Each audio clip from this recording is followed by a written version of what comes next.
আসসালামু আলাইকুম। সবাই কেমন আছেন? আমার বোনের গ্রামটা কিন্তু অনেক সুন্দর। আপনাদের গরুর বাছুরকে কেমন লাগে?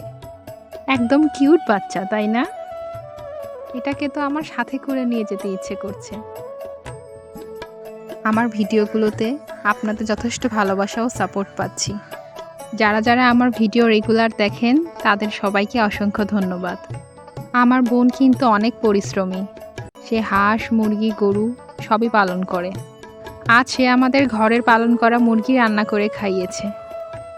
চলুন আজ আপনাদের সাথে তার ভুনা মুরগির রেসিপিটা শেয়ার করি।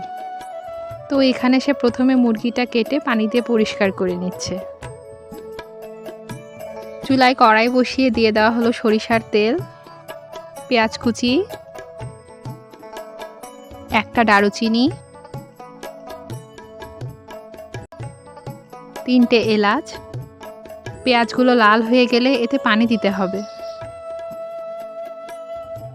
দেওয়া হলো আদা রসুন বাটা, স্বাদ মতো লবণ, শুকনো মরিচ গুঁড়ো, হলুদ গুঁড়ো, ধনে আর জিরে গুঁড়ো।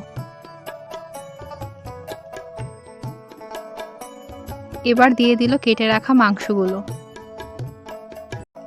কিছুটা নেড়ে চেড়ে ঢাকনা দিয়ে ঢেকে দেওয়া হলো।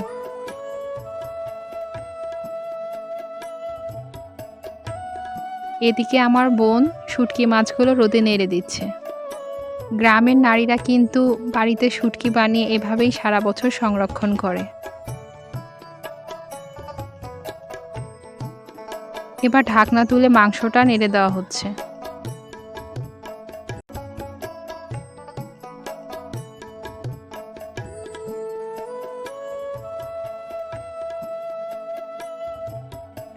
মাংসটা ভালোভাবে কষিয়ে নিয়ে এবার দিয়ে দেওয়া হবে পানি।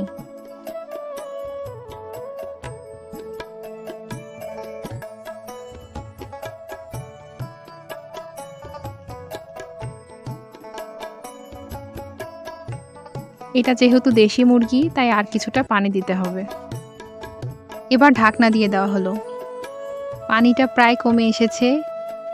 তরকারির উপরে কয়েকটা কাঁচামরিচ দিয়ে দেওয়া হলো। কাঁচামরিচ দেওয়ার ফলে তরকারির স্বাদটা আরও বহুগুণে বেড়ে যাবে। এবার কিছুক্ষণ অল্প আঁচে রান্না করে নেব।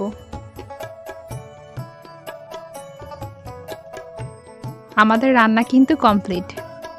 খুব অল্প সময়ে আপনাদের বানিয়ে দেখালাম ভুনা মুরগির রেসিপি।